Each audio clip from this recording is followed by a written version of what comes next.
Lady Gaga, Katy Perry, Kesha, Nicki Minaj, The Weeknd, Bruno Mars, Ariana Grande, e isso só para citar alguns. O final da primeira década dos anos 2000 foi bastante receptivo ao surgimento de grandes revelações do pop, que hoje são alguns dos maiores nomes da música mundial. Acompanhado de nomes já estabilizados ou que construíram a sua ascensão ao longo dos anos, a década de 2010 foi em grande parte comandada por eles, e apesar de várias tentativas, poucas revelações conseguiram causar um grande impacto nesse período, até a chegada recente de nomes como Cardi B, Billie Eilish e Olivia Rodrigo. No meio desse caminho, no entanto, uma das poucas exceções que, além de hits do momento, apresentava também um trabalho consistente e com grandes expectativas futuras, veio lá do Canadá.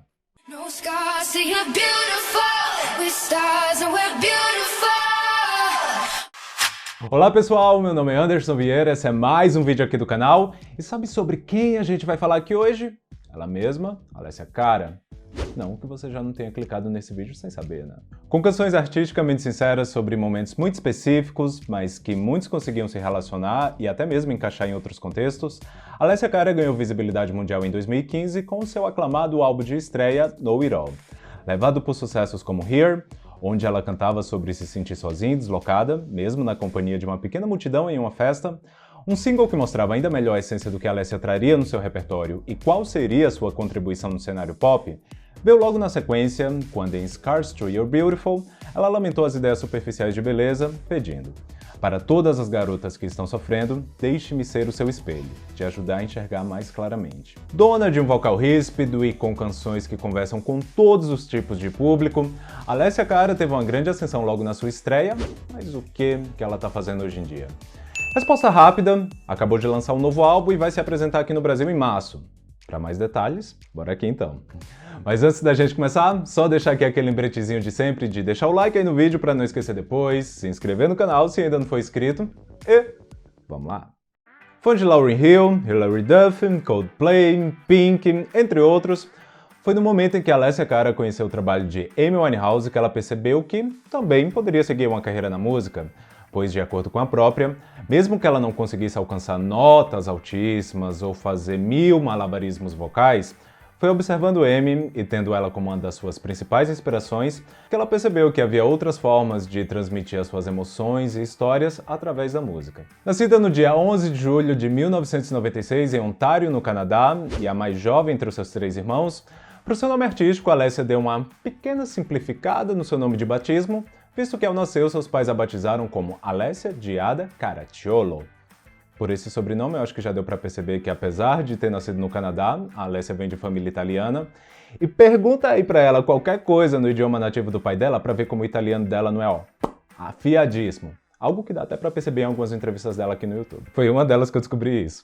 No, forse con l'internet è un po' più facile adesso perché, You're right. you know, it doesn't matter, non importa di dove sei.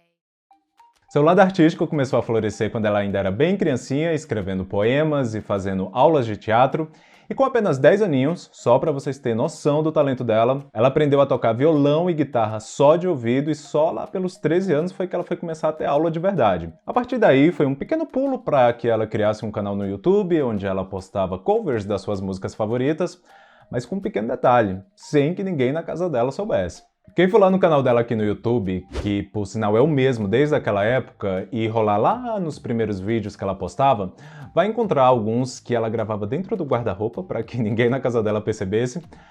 Mas com o tempo ela foi perdendo a timidez, saiu do guarda-roupa e foi gravar alguns na sala, e um tempinho depois ela já participava de pequenas competições na sua vizinhança. Até se tornar um artista e ser a atração principal nos palcos, Alessia recorda que o único show que ela foi na vida dela foi um do Justin Bieber, que os primos dela tinham um ingresso sobrando e chamaram ela para ir junto. Ela lembra de ter ficado muito impressionada com toda aquela produção, o Justin descia de asas e tudo mais. E curiosamente, tudo isso aconteceu bem próximo da época em que ela foi descoberta, e logo em breve ia ser ela que as pessoas iriam pagar para assistir. Se a gente for parar para olhar, a maioria dos artistas tem uma história bem parecida por essa fase, né? Um empresário conhece ele, vai lá, entra em contato, apresenta uma proposta, ele assina e já começa a trabalhar ali no primeiro lançamento que ele vai fazer. Só que no caso da Alessia foi um pouco diferente porque o e-mail que ela usou para criar o canal dela aqui no YouTube não era um que ela usava com muita frequência, e daí precisou a gravadora que estava interessada em contratar ela chamar ela publicamente no Twitter, mandar um tweet público lá para ela para ver se ela anotava eles. Bom, deu certo porque pelo menos dessa vez ela viu.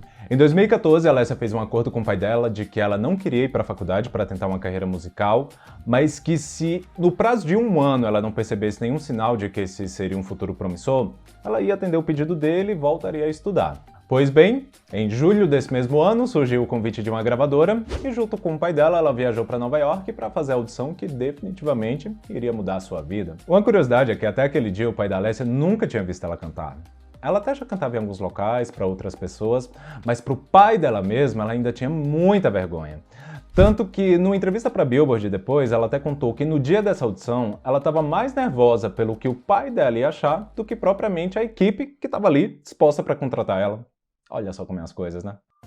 A princípio, a Alessia foi descoberta pelo pessoal da IP Entertainment, uma gravadora bem pequenininha, mas que foi a primeira a acreditar no potencial dela.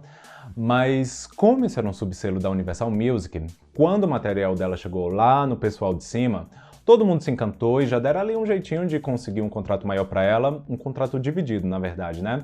Entre a IP Entertainment, por ter descoberto ela, e a Def Jam, que tinha mais recursos para trabalhar com a Alessia em uma escala maior. Eles achavam que ela merecia mais do que a IP poderia fornecer. E estavam certos, né? Quando a Alessia assinou seu contrato em 2014, ela ainda estava no colegial e meio que todas as músicas que formaram o seu primeiro álbum foram escritas durante esse período, com ela ainda no Canadá e indo todo dia para a escola. E só em abril de 2015, com todo o material já produzido, que o seu primeiro single chegou ao mercado. Alguma vez você já se arrumou todo para ir em um lugar, todos os seus amigos iam também. Em algum momento até pareceu realmente uma boa ideia, mas na hora que você colocou o pé lá, você já ficou se perguntando: mas o que foi que eu vim fazer aqui? Acredito que possa ser familiar para muita gente, e era exatamente sobre isso que a Alessia cantava em Here.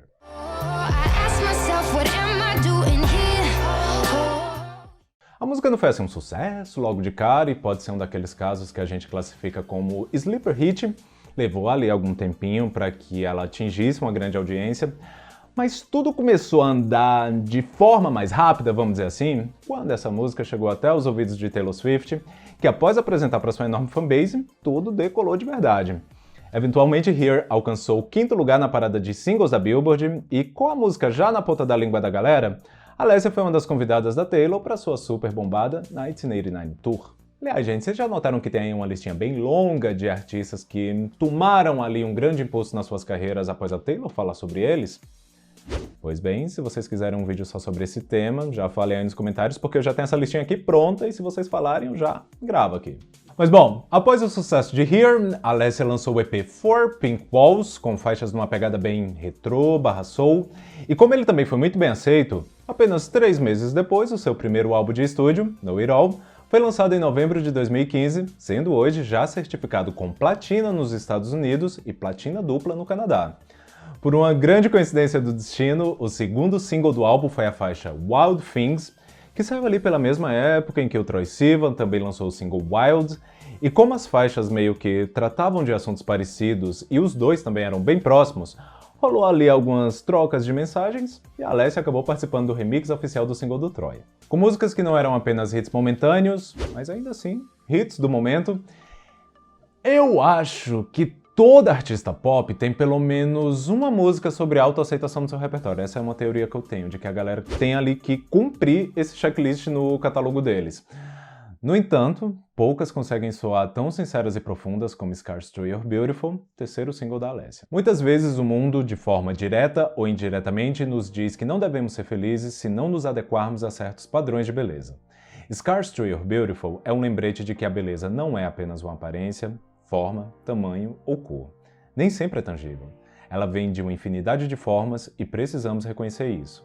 Se a letra já não era simples o suficiente de entender, o texto apresentado no final do clipe explica melhor a mensagem dela, para quem aí, por algum motivo, não entendeu sobre o que ela fala. Apesar de ter estreado bem cedo na indústria, é bem visível que, por mais que houvesse uma cobrança, e ela mesma cita que tanto a indústria quanto o próprio público sempre cobrou para que ela arrumasse mais o cabelo, aparecesse mais maquiada, perdesse peso, essa coisa toda, Alessia entrou nesse avassalador mundo do entretenimento, mas de alguma forma ela conseguiu ali manter a cabeça no lugar e não perder a sua essência. Não que seja errado você se maquiar ou aparecer com o cabelo super produzido, ela nunca nem direcionou qualquer tipo de crítica para esse lado, mas ela só tentou aí, né, ser uma voz para quem de alguma forma sofre com essa pressão de seguir um padrão. Acho que por isso que sou tão genuíno vindo dela.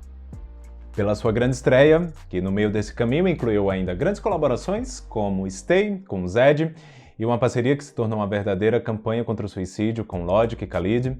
Além de ser a voz do super hit How Far I Go para a trilha sonora da animação Moana, no Grammy de 2018, Alessia recebeu 4 indicações ao Grammy, sendo a grande vencedora do Prêmio Artista Revelação e se tornando assim a primeira artista canadense a vencer essa categoria. Por concorrer ao lado de nomes como SZA, o próprio Khalid, Julia Michaels e Lil Uzi Vert, muita gente enxergou essa vitória da Alessia de uma forma um pouco controversa. Muita gente achava que ela nem merecia ter sido indicada, já que o álbum dela tinha saído em 2015 e o prêmio dela foi em 2018. Por aqui eu acho que isso até não repercutiu tanto assim, mas por lá foi algo tão polêmico, gerou tanta polêmica, tanto que ela até respondeu essas críticas em uma publicação no Instagram, onde ela disse: "Para resolver o backlash em relação a ganhar algo que eu não tinha controle. Eu não entrei no Grammy.com e me submeti. Não é assim que funciona. Mas fui indicada e ganhei e não vou ficar chateada com algo que sempre quis desde criança, sem mencionar que trabalhei muito duro para conseguir. Há uma grande problemática na indústria que perpetua a ideia de que talento e o trabalho árduo de um artista devem ficar em segundo plano em relação à popularidade e aos números. E eu estou ciente de que a minha música não foi lançada ontem, mas de que sim, minha música se tornou bastante popular no ano passado. Estou tentando usar a plataforma que me deram para falar sobre essas coisas e trazer luz a questões que não são justas, enquanto tento aproveitar ao máximo o sucesso incrível e estranho que tive sorte o suficiente para ter. Não vou deixar que tudo pelo que trabalhei ser diminuído por pessoas que se ofendem com as minhas realizações e sentem a necessidade de me dizer o quanto eu sou péssimo."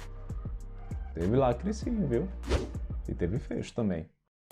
Bom, após o enorme êxito do seu primeiro álbum, em 2018, Alessia deu início à sua segunda era, abordando dessa vez temas que foram inevitáveis e meio que andaram lado a lado à medida com que ela foi se tornando uma estrela internacionalmente reconhecida. Abrindo aspas, havia uma dissonância acontecendo na minha cabeça porque eu tinha toda a minha carreira planejada, mas eu tinha tantas coisas pessoais que ainda não havia descoberto e isso era assustador. Disse Alessia em uma entrevista à BBC na época do lançamento do single Growing Pains, explicando que, ao mesmo tempo que tudo ia ali muito bem na sua carreira, por trás das câmeras ela estava passando pelo fim de um relacionamento, estava se afastando cada vez mais dos seus pais por conta do trabalho e ainda lidando com a pressão e questionando até mesmo o seu próprio valor. Eram recortes que o público não tinha acesso, mas que girava ali na cabeça dela, a ponto dela até se questionar se ela realmente tinha o direito de se sentir triste, já que nas aparências estava tudo indo muito bem, a carreira dela estava indo muito bem, ela tinha muitos hits, ela estava ganhando dinheiro, estava fazendo shows em todo mundo. Por que ela deveria se sentir triste? Era isso que ela se questionava. Tudo isso refletia uma grande mudança na perspectiva do repertório dela. De músicas positivas e com mensagens empoderadoras, Growing Pains, por exemplo, já trazia tons mais complexos e vulneráveis. A melodia pop podia até disfarçar para alguns, mas era uma outra abordagem, e que caminhava até junto com os desafios de encarar a vida adulta, na qual ela havia ingressado ao longo desse processo. Além de Growing Pains, Trust My Lonely e Out of Love foram outros singles que a Alessia trabalhou desse seu segundo álbum, o The Pains of Growing, ou As Dores de Crescer, sendo esse um disco que marcou uma certa ruptura da sua fase radiofônica, mas que abriu aí caminho para um outro horizonte na sua carreira. Apesar dele não ter repetido o mesmo sucesso do disco anterior, dessa vez ela foi ainda mais elogiada pela crítica e até ganhou o prêmio de Álbum do Ano no Juno Awards, o equivalente ao Grammy do Canadá. Acho que alguns de vocês já devem ter escutado falar dessa premiação. E assim, a gente sabe que tem aí artistas que meio que só são relevantes enquanto eles estão ali emplacando hits, né? Você pode emplacar 5 hits número 1 seguidos no topo das paradas, que a partir do momento que esses hits não vêm mais, como todo o seu trabalho era meio que pautado apenas nisso, uma vez que ele falha, ninguém tem mais interesse. É bem diferente de quando você consegue atingir um sucesso de forma inesperada, não necessariamente inesperada, né? Você podia até estar procurando por aquilo, mas não era essa a única razão, não era esse o principal motivo para você estar fazendo música. Porque assim, as pessoas que se conectam com você pelo que você está comunicando, nossa, essa galera vai com você até o fim. Por exemplo, quando foi a última vez que Alanis Morissette ou Fiona Apple tiveram aí um hitzão que bombou nas rádios? Faz aí um bom tempinho, né? Anuncia um show delas para ver se não é sold out? Agora eu te pergunto, será que é todo mundo que tem cacife para esgotar um show mesmo sem hits atuais? O que vocês acham? Tudo bem que talvez seja ainda um pouco cedo pra gente querer colocar a Alessia nesse mesmo patamar, já que ela ainda não tem nem 10 anos de carreira, a gente nem tem como prever a longevidade dela.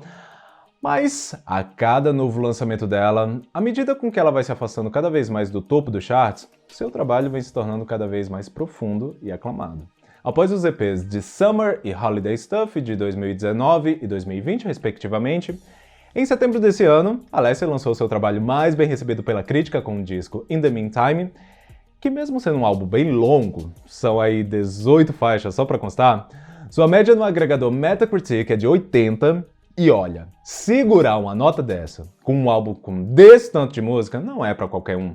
Porque é aquilo, né? Quanto mais coisa você coloca, mais chances de opiniões divergentes você vai ter. O lance é que esse não é um álbum longo apenas por ser longo. Reunindo um vasto leque de influências pop, R&B e jazz, o som que a Alessia aposta agora é algo um pouco mais distante daquele pop introvertido pela qual ela ficou conhecida no Know It All. E apesar de quando a gente fala assim, a maioria pensar que a pessoa foi por um caminho mais experimental, mais indie ou algo assim, muito pelo contrário, tem algumas músicas que são até mais divertidas e animadas, como, por exemplo, Sweet Dreams. No entanto, algo que se mantém igual tanto agora quanto naquela época é a proximidade que ela tem com seus ouvintes. A maioria das resenhas apontam ele como o melhor álbum da sua carreira até agora. No entanto, é um pouco difícil você querer comparar um trabalho brilhante que ela escreveu com 15, 16 anos com outro que ela compôs com 25 e quase uma década de experiência. É um pouco complicado. São momentos diferentes e a inocência das músicas que ela gravou antes de se tornar uma estrela tem ali uma doçura especial, mas notar a evolução dela como compositora, intérprete e performer é também um outro grande ponto. Acho que não é nem sobre exatamente definir qual é o melhor, mas sim sobre acompanhar a evolução dela, né? Ver a evolução da Alessia e ver que ela era boa naquela época e ainda continua agora. A atração confirmada no Lollapalooza do próximo ano, Alessia se apresenta no Brasil no dia 26 de março no Autódromo de Interlagos, mesmo dia que a Mali vai se apresentar também. E apesar dessa ser a sua primeira vez por aqui, a música brasileira já deu aí o seu jeitinho de chegar até ela e quem sabe não rola até uma palhinha lá no dia. Eu sono na poeira, poeira, morto na beleza fria de Maria. Eu meu destino é vida, eu sou como morreu, do pai que bruto Maria, né Margarida nasceu. Bom pessoal, eu espero que vocês tenham gostado desse vídeo. Se sim, deixa o like, se inscreve aí no canal se ainda não for inscrito, compartilha aí com o pessoal, aquele esqueminha. Beleza? Por hoje é isso e vamos nessa.